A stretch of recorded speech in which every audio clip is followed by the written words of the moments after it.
Soni news Gulabpura में आपका स्वागत है। देखिए क्षेत्र के समाचार। सोनी न्यूज गुलाबपुरा में आपका स्वागत है। भीलवाड़ा जिले के गुलाबपुरा कस्बे में शुक्रवार को नगर पालिका के बाहर विगत 2 माह से रोजी रोटी की मांग को लेकर ठेकेदार के ऑटो टिप्पर अपनी मांगों को लेकर अनशन पर बैठे हुए। जानकारी के अनुसार दीपावली की त्योहार पर ठेकेदार से अपनी बकाया 4 माह की सैलरी मांगना इनको भारी पड़ गया था। उपखंड प्रशासन को ज्ञापन देने के बाद ठेकेदार ने उनकी सैलरी देकर घर बैठा दिया था। इसी दरमियान 1 महीने पहले नगर पालिका के अधिशासी अधिकारी ने इनको जूस पिलाकर इनका अनशन तुड़वाकर इनको वापस काम पर रखने का आश्वासन दिया, लेकिन वह भी केवल थोथा साबित हुआ। 2-3 दिन टालम टोल करते रहे, उसके बाद हाथ खड़े कर दिए। तब से लेकर वापस मोदी की स्वच्छता, दूसरों का घर घर जाकर कचरा संग्रहण करने वाले वाहन चालकों का संघर्ष लगातार जारी है। इसी दरमियान जावेद अली 19 दिन से आमरण अनशन पर वह भूख हड़ताल पर राघव वैष्णव बैठे हुए हैं। शुक्रवार को उपखंड अधिकारी रोहित चौहान, नगर पालिका अधिशासी अधिकारी तेजभान सिंह, गुलाबपुरा पुलिस थाने के सीआई पूरनमल मीना ने ऑटो टिपर चालकों से चर्चा की, गहनता से उनकी बात को सुना। ऑटो टिपर चालक दिनेश वैष्णव ने बताया कि ठेकेदार ने हमारे साथ हमारे पीएफ का पैसा काटकर पैसा भी जमा नहीं कराया। हमारे साथ में कुटारा घात हो रहा है। हम 9,000 महीने की मासिक सैलरी पर विगत 8 वर्षों से काम करते आ रहे हैं। इस दरमियान कई ठेकेदार आए गए, लेकिन हमें नियमित रोजगार मिला हुआ था और हमारा घर परिवार चल रहा था। हमने दीपावली पर हमारी सैलरी मांगकर कोई गुनाह नहीं किया। उसका हमें पालिका प्रशासन ठेकेदार की मिली भगत से इतना बड़ा दंड भोगना पड़ रहा है। ठेकेदार और पालिका प्रशासन की मिली भगत से हम विगत 2 मन से अधिक समय से जीवन मृत्यु के बीच संघर्ष कर रहे हैं। इस दरमियान हमारे साथी जावेद अली की तबीयत बिगड़ने पर 2 दिन आईसीयू में भीलवाड़ा भी रहकर आना पड़ा, लेकिन पालिका प्रशासन हमें जीवन मृत्यु के बीच संघर्ष करने के लिए छोड़ रखा है, जबकि हम 5 ऑटो टिप्पर चालक वर्तमान में अनशन पर संघर्ष कर रहे हैं। संवेदनशील जागरूक प्रशासन सरकार की छवि को खराब करने का काम कर रहा है और हमारे मरने का इंतजार कर रहा है। ऑटो टिप्पर चालक दिनेश वैष्णव ने बताया कि हम शांतिपूर्ण ढंग से हमारा आंदोलन अनशन कर रहे हैं। हमें मजबूर कर रहे हैं कि यहां से उठ जाओ, नहीं तो टेंट तंबू हटा देंगे। नमक से ऑटो टिप्पर चालक कौन अपना दर्द बताया, लेकिन देखने वाली यह बात है कि अभी तक शासन प्रशासन ने भी मौन धारण कर रखा है और इन ऑटो टिप्पर चालकों को अपनी रोजी रोटी का डर सता रहा है। देखिए समाचार किसने क्या कहा था। थाने में फिट कर देंगे। अच्छा, कि ये जायज नहीं कि आप धरना लगा के बैठे हो, भूख हड़ताल लेकर के बैठे हो। अगर अभी हटाओ नहीं तो सुबह आपके टाइम टिम्बर हम उठा देंगे और आपको थाने में फिट कर देंगे। ये हमारे साथ में और जो ऑटो टिपर है, ये 5 व्यक्ति हैं, इन्हीं में से हम जानते हैं। बताइए दिनेश जी, क्या बात हुई है उपखंड अधिकारी महोदय से? आप लोगों का लंबे समय से धरना चल रहा है, क्या चर्चा रही? बहुत लंबे टाइम तक आपकी चर्चा चली, क्या रहा है? उपखंड अधिकारी साहब ने हमें कहा कि सुबह हम कॉन्ट्रैक्टर से बात करेंगे और पूरी मैं कोशिश करूंगा, पक्का तो नहीं बोलता लेकिन पूरी कोशिश करूंगा कि हम आपको नौकरी दिलाते हैं, लेकिन मैं नहीं कह सकता क्योंकि ये नगर पालिका राजनीति का विषय होते ही पूरी, इसलिए मैं पूरा नहीं कह सकता।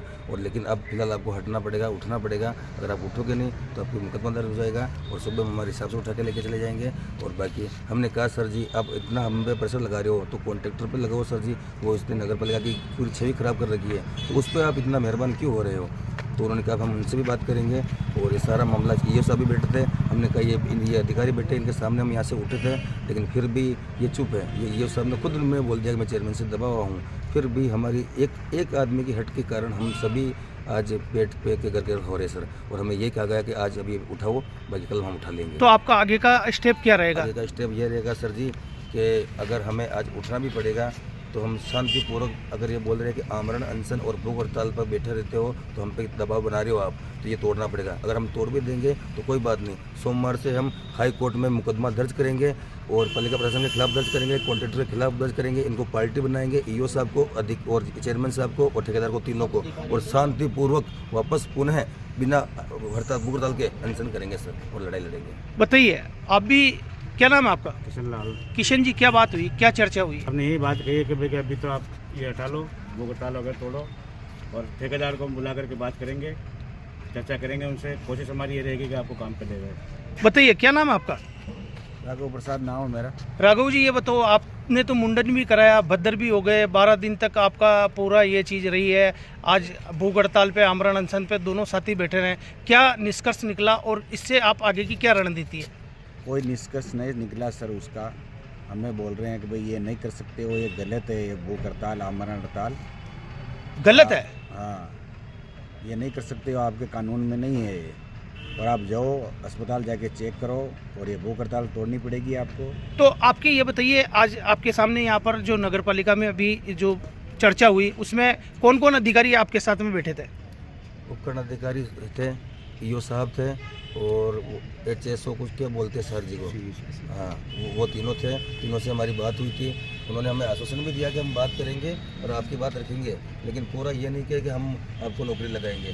तो वो संधि के दिन में है कि हम बात करेंगे, चर्चा करेंगे, लेकिन अब कल का पता नहीं, कल नौकरी आती नहीं आती। लेकिन मुझे नहीं लगता, मैंने उनको बोला कि सर हमारी नौकरी नहीं आएगी, हमें पता है, क्योंकि जिस तरह से एक राजा वो राजा का कुछ भी दुरुपयोग करेगा तो दुरुपयोग कर रहा है। अब आपको कोई न्याय की उम्मीद है? न्याय की उम्मीद तो नहीं है सर जी, हमें बस यही है कि न्याय की उम्मीद ये है कि हम सोमवार को हाई कोर्ट में पालिका प्रशासन के चेयरमैन साहब के खिलाफ, ईओ साहब के खिलाफ और जब कॉन्ट्रैक्टर के खिलाफ, तीनों के खिलाफ हम मजबूती से मुकदमा लगा के वापस पुनः शांतिपूर्वक धरने पर बैठेंगे। अगर आमरण और भूख हड़ताल की अगर कानून में प्रथा होती है तो हम वो भी करेंगे, नहीं होती है तो शांतिपूर्वक बैठेंगे, लेकिन हमारा अनशन जारी रखेंगे सर जी। अनशन जारी रहेगा। अनशन जारी रहेगा। ये थे हमारे साथ में जो है ऑटो टिपर कर्मचारी, ये बता रहे हैं इनका 2 महीने से ज़्यादा लंबा अनशन हो गया और लंसन आगे भी अनशन जारी रहेगा। पीएफ का बहुत बड़ा इशू था सर जी, वो पीएफ के कारण ही वो बोल रहे कि आपका पीएफ की मांग जायज़ है, बाकी सारी मांगे जायज़ नहीं है। तो हमने कहा पीएफ कॉन्ट्रैक्टर पे इतना मेहरबान क्यों हो रहा है पालिका प्रशासन, इस चीज़ का जवाब भी उन्होंने कहा हम कुछ नहीं कर सकते, ये पालिका जानती है, मैं काम जानता है, ये कुछ भी करते हैं, हम उन पर नहीं रहते। यानी आपके ठेकेदार ने आपका पीएफ काटा और आपको पीएफ का पैसा नहीं मिला? नहीं मिला। और सर जी ये कि अब नए हमारे जगह नए बंदे लगाए जिनको अभी तक गाड़ी चलाने का तजुर्बा नहीं है, जिनको वार्डों में घूमने का अनुभव नहीं है। परसों के दिन गाड़ी को एक ट्रक में घुसेड़ दी थी, और 2-4 दिन पहले एक बाइक को टक्कर मारी थी। अगर कोई जनहानि, अगर मृत्यु होती है वहाँ पे तो पालिका प्रशासन सहन करने को तैयार है।